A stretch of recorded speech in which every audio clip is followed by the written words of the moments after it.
தாழ்மையோடு ரசிகர் மன்றத்தின் சார்பாக கேட்டுக்கொள்கிறோம். நீ மட்டும் போட்டன்னு வைய, பிஞ்ச செருப்பு, விளக்குமாறு, கல்லு எல்லாம் வரும். ஆட்சிக்கு வர்றதுக்கு முன்னாடி விடியல் ஆட்சி. எது விடியல் ஆட்சி?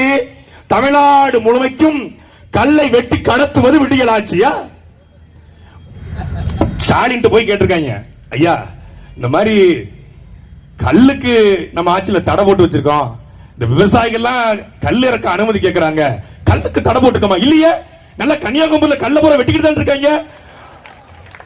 தமிழ்நாடு முழுக்க கனிம வளத்தை வெட்டக்கூடாதுன்னு சொல்லி போராட்டம் பண்ணிருக்கிற சீமான், நீங்க கல்லுக்கு தடை போட்டுன்னு சொல்றீங்க. ஆக அந்த வகையில் கல்லுக்கு தடை போடல, ஆக கல் இறக்க முழுமையாக அனுமதி கொடுத்திருக்காரு. அந்த கல்லுக்கும் இந்த கல்லுக்கும் வித்தியாசம் தெரியாத இவரையெல்லாம் நாட்டில் முதலமைச்சரா வச்சுக்கிட்டு என்னத்தை சாதிக்க போறிய? எது விடியல் ஆட்சி? பட்ட பகலிலே ஒரு பகுஜன் ஜமாத் கட்சியினுடைய ஒரு மாநில தலைவர் வெட்டி கொலை செய்யப்படுவது விடியல் ஆட்சியா? இது விடியல் ஆட்சியா? எப்படி ஒருத்தர் கோரிப்படைக்கு தைரியம் வருது? எப்படி போய் அவன் வந்து ஒரு சிசிடிவி இருக்கு, சென்னையினுடைய பிரைம் டவுன், அது எப்படி துணிச்சல் வருது? 32 நாட்கள்ல எங்களுடைய அண்ணன் கன்னியாகுமரியுடைய இந்த தக்கலை மாவட்ட செயலாளர் சேவியர் குமாரை படுகொலை செய்த அந்த குற்றவாளிகளை 32 நாள்ல நீ விடுதலை செஞ்சதால் இன்னைக்கு ஆம்சாங்கை வெட்டி கொள்ளுக்கான தைரியம் அவனுக்கு வருது. நீ அந்த குற்றவாளிய 32 குண்டாசுல ஒரு போர்டுன்னு ஒண்ணு இருக்குங்க, அறிவுரை கழகம்னு. அது அறிவுரை கழகமா இல்ல எங்களை போன்றவர்களுக்கு சொன்னா வழக்கு போட்டுருவாங்க. வழக்கெல்லாம் இப்ப ஒண்ணு பெரிய இது இல்ல, அண்ணன் சொன்ன மாதிரி உதிர்ற மயிருக்கு சமமா போயிருச்சு, அது வேற. ஆனாலும் எதுக்கு அந்த குண்டாஸ் போர்டு? நான் கைது செய்யப்பட்ட பொழுது குண்டாஸ் போர்டுக்கு என்னை கொண்டு போறாங்க, கொண்டு போகணும். ஜனவரி மாதம் 24ஆம் தேதி, ஜனவரி 2ஆம் தேதி குண்டாஸ், 24ஆம் தேதி குண்டாஸ் போர்டு. எவ்வளவு தொடை நடுங்கி அரசாங்கமா இருந்திருந்தா 22ஆம் தேதி வரைக்கும் குண்டாஸ் போர்டுக்கு கூட்டு போறான். 26ஆம் தேதிக்கு எனக்கு பிறகு வருகிற நம்பருக்கு கூட்டு போறான். என்னைய மட்டும் கூட்டு போல. ஏண்டா சீமான் தம்பிய பார்த்தா டவுசர்ல மூத்திரம் போற இந்த அரசாங்கத்தை வச்சுக்கிட்டு நீ என்னத்தை சாதிக்க போற? 24ஆம் தேதி குண்டாசுக்கு போனா எப்படி அவன் பிரிப்பரா இருப்பான்?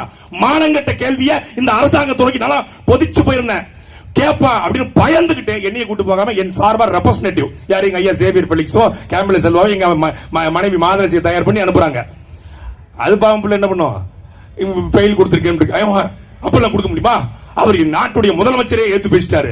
அப்ப முதலமைச்சரை ஏத்து பேசக்கூடாதா?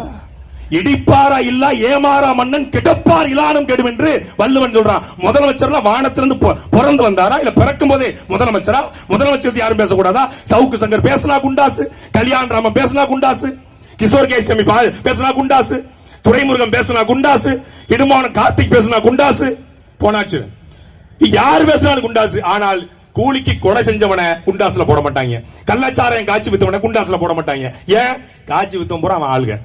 கொன்னவன் திமுக காரனா இருந்தா செத்தவன் மேல இழிவுபடுத்து. இதான் திமுக கழக ஹைனாக்களுடைய ஃபார்முலா. கொன்னவன் திமுக காரனா இருந்தா செத்தவனை அசிங்கப்படுத்து. இப்ப ஆம்ஸ்ட்ராங் அசிங்கப்படுத்துறாங்க. அவருடைய அரசியலைகளுக்கு மாற்று கருத்து இருக்கலாம், ஆனால் 1500 வழக்கறிஞர்களை படிக்க வைத்த ஒரு சமூக சீர்திருத்தவாதி ஆம்ஸ்ட்ராங் படிக்க வச்சிருக்காரு. சாதியை வைத்து பிழைக்கிற தலைவருக்கு மத்தியிலே அந்த சாதிய சமூகத்திற்காக ஏதோ ஒரு வகையில நின்றிருக்கார். அவர் இன்னைக்கு போயிட்டார். இதுதான் விடியல் ஆட்சியா? இந்த ஒரு மாத திமுக ஆட்சியில இந்த ஒரு மாதத்துல 133 கொலைகள் தமிழ்நாட்டில் நடந்திருக்கிறது. 133 கொலை. இப்ப என்னை போன்றவர்கள் எப்படி அரசாங்கத்தை எதிர்த்து பேசுவது? கனிமவள கொள்ளை எதிர்த்து, ஆத்துமல் கொள்ளை எதிர்த்து, அரசனுடைய ஊழலை எதிர்த்து எவன் பேசினாலும் வழக்கு, எவன் பேசினாலும் சிறை, எவன் பேசினாலும் குண்டாசு. ஆனா கூலிப்படைய காசு கொடுத்து வழக்குது. திமுகவுக்கு தெரிஞ்சுதான் இந்த கொலை நடந்துச்சு. சத்தியம், திமுகவுக்கு தெரியாம இந்த கொலை நடக்காது. தமிழ்நாட்டில் எல்லா கொலையும் திமுகவுக்கு தெரிஞ்சு நடக்குது. இது ஒரு ஆட்சி. முதலமைச்சர் 3.5 வருஷம் ஆச்சு. 3.5 வருஷம் கழிச்சு வீடியோ கால்ல ஆக டாட் முதல்வன் சொல்லுங்க, நீங்க யாரு இன்னைக்கு எடுத்து பேசுறீங்க?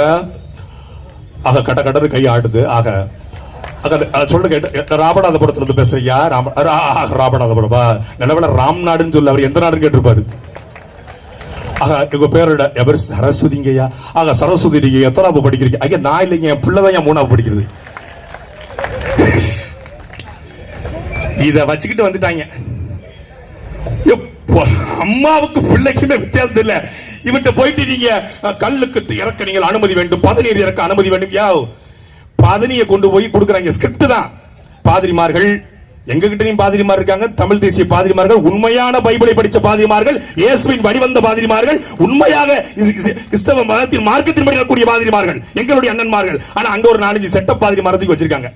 அதை வச்சுக்கிட்டு அக்கா கனிமொழி எல்லாம் உட்கார்ந்துருக்காங்க. பணைய ஏறக்கூடிய அண்ணன்மார்கள் உட்கார்ந்துருக்காங்க. நல்ல ஓலையை புடைச்சு கொடுத்துட்டாங்க. அது வரைக்கும் ஸ்கிரிப்ட் சூப்பரா போயிட்டு இருக்கு. வாயை வச்சு சும்மா இருக்குமா? இது கருணாநிதி மகனாச்சுல்ல, ஓவர்லப் பண்றேன்னு சொல்லுவாங்க. நடிக்கும் போது ஓவர்லப் பண்ணி நடிப்பாங்க அப்படின்னு.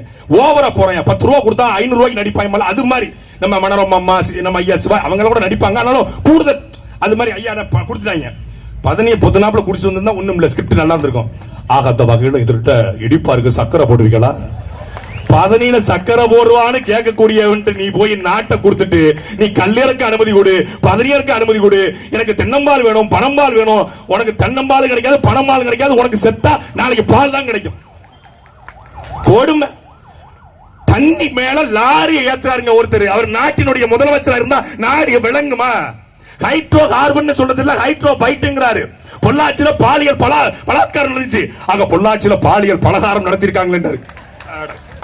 பாலியல் பலகாரமா அங்க என்ன வடையா சுட்டு வித்துட்டு இருக்காங்க? அப்ப யார்ட்ட ஆட்சி வரணும்? யார்ட்ட ஆட்சி வரணும்? ஒரு அன்பான சர்வாதிகாரிட்ட ஆட்சி வரணும். தவறு செய்தவன் பிடிப்பது காவல்துறையின் வேலை அல்ல, குற்றம் நடப்பதற்கு முன்பு தடுப்பதுதான் காவல்துறையின் வேலை என்று இந்தியாவிலே ஒரு தலைவர் ஒரு சிறந்த காவல்துறை உருவாக்கும் என்று சொன்னது நம்முடைய அண்ணன் செந்தமிழன் சீமான் மட்டும்தான். நீங்க நினைச்சிருக்கீங்களா காவல்துறை நமக்கு எதிராக இருக்குன்னு? தம்பி தங்கச்சி அபிநயாக்கு தெரியும் இந்த விக்கிரவாண்டியில காவல்துறை எப்படி எல்லாம் செயல்பட்டது என்று எல்லாருக்கும் தெரியும். தமிழ்நாடு முழுக்க காவல்துறை எப்படி செயல்படுது எல்லாருக்கும் தெரியும். உண்மையிலே காவல்துறையில் இருக்கக்கூடிய அண்ணன்மார்களும் தம்பிமார்களும் நம்முடைய மாமன்மார்களும் சித்தப்பா பெரியப்பாமார்களும் காமராஜருக்கு பிறகு ஒரு நேர்மையான தலைவனுக்கு சல்யூட் போட காத்திருக்காங்க. மொல்லமாரிக்கும் உடிச்சவைக்கும் கேப் மாரிக்கும் கள்ளச்சாராயம் காய்ச்சுபவனுக்கும் ஆத்துமலை கொள்ளையடிப்பவனுக்கும் கனிம வளத்தை கொள்ளையடிக்கும் நூழல் பேரழிக்கும் சல்யூட் போட்டு அவன் நரம்பெல்லாம் சுண்டி போச்சு. உண்மையிலேயே இன்றைக்கு கம்பீரம் சரத்குமாரை பார்த்துட்டு, சிங்கம் சூர்யாவை பார்த்துட்டு, சாமி விக்ரம பார்த்துட்டு, வாழ்று வெட்டிவல் சத்யராஜ பார்த்துட்டு, சினிமாவை பார்த்துட்டு நேரடியா போலீஸுக்கு வந்த அத்தனை பேரும் வெறப்பா நிக்கிறான். அவன் சட்டைக்கு மட்டும் கஞ்சி போடல, உள்ளையும் கஞ்சி போட்டிருக்கான். காவல்துறையிலையும் கிட்டத்தட்ட 70 விழுக்காடு நேர்மையான காவல்துறை அதிகாரிகள் இருக்கிறார்கள். 2026 நீ பாப்ப. நீ ஒரு சகாயத்தை பார்த்திருக்கிற, ஒரு இறையன்பை பார்த்திருக்கிற, ஒரு சைலேந்திரபா பார்த்திருக்க. 34 மாவட்டத்துக்கும் 34 சைலேந்திரபாபை கமிஷனராக அண்ணன் சீமான் போடுவார். 34 மாவட்டத்துக்கும் 34 இறையன்புகளை சகாயங்களை அண்ணன் சீமான் போடுவார். இருக்காங்க, ஐடென்டிஃபை பண்ண ஆள் இல்ல. தலைவன் எவ்வளியோ தொண்ட நவளி. தலைவன் நேர்மையா இருந்தா தொண்ட நேர்மையா இருப்பான். அப்படி ஒரு காலத்தை உருவாக்கணும். இந்த விக்கிரவாண்டி மண்ணிலே வாழ்கிற மக்கள் எங்க கொடுத்திருக்காங்க பாருங்க, கூட்டத்தை எங்க கொடுத்திருக்காங்க பாருங்க. ஊருக்கு ஒதுக்குப்புறமா அப்படி நின்று பேசிட்டு போங்க பான்னு. ஏன்னா உதயநிதி ஸ்டாலின் உள்ள வராரு. அப்படியே உள்ள வந்து அவர் அப்படியே பேசி புரட்சித்திய பத்த வச்சிருவாரு.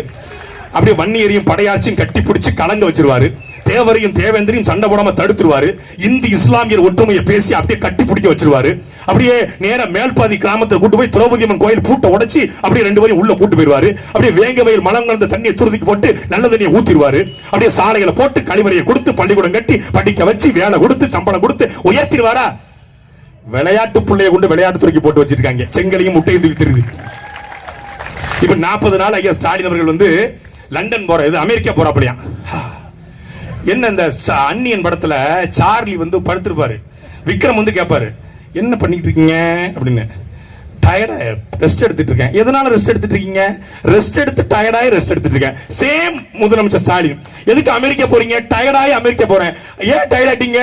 ரொம்ப ரெஸ்ட் எடுத்ததுனால டயர்ட் ஆயிட்டேன், அதனால அமெரிக்கா போறேன். அவர் அமெரிக்கா போறதுனால இவருக்கு பொறுப்பு முதலமைச்சராக இவர் கொடுக்க போறான். அவராலே ஒண்ணும் செய்ய முடியல. இவர் வந்து என்ன செய்ய போறாங்க? வரட்டும். எங்களுக்கு இந்த மாதிரி பீஸ் தான் தேவைப்படுது. இந்த மாதிரி பீஸ் தான் தேவைப்படுது. இறங்கி அடிச்சு விளையாட வேண்டிய களம் ஆரம்பிச்சிருச்சு. அதனால உற்சாகமா வேலை செய்வோம். இந்த சட்டமன்ற தேர்தலில் எப்படி வேலை பார்த்தோமோ அதே போல 9ஆம் தேதிக்கு பிறகுதான் நாம் ஒவ்வொரு கிராமங்களையும் வேலை பார்க்கணும். அண்ணன் அன்பு கட்டளை கொடுத்திருக்காரு. தமிழ்நாட்டில் நாம் தமிழர் கட்சி புலிக்கொடி பறக்காத கிராமங்கள் இருக்கக்கூடாது. தமிழ்நாட்டில் நாம் தமிழர் கட்சியுடைய கிளை இல்லாத கிராமங்கள் கூடாது. 12,500 கிராமத்துக்கும் அண்ணன் சீமான் வருவாரு. கிளைகளை கட்டுவோம். 26 கோட்டையை பிடிப்போம். நன்றி, வணக்கம். நாம் தமிழ்.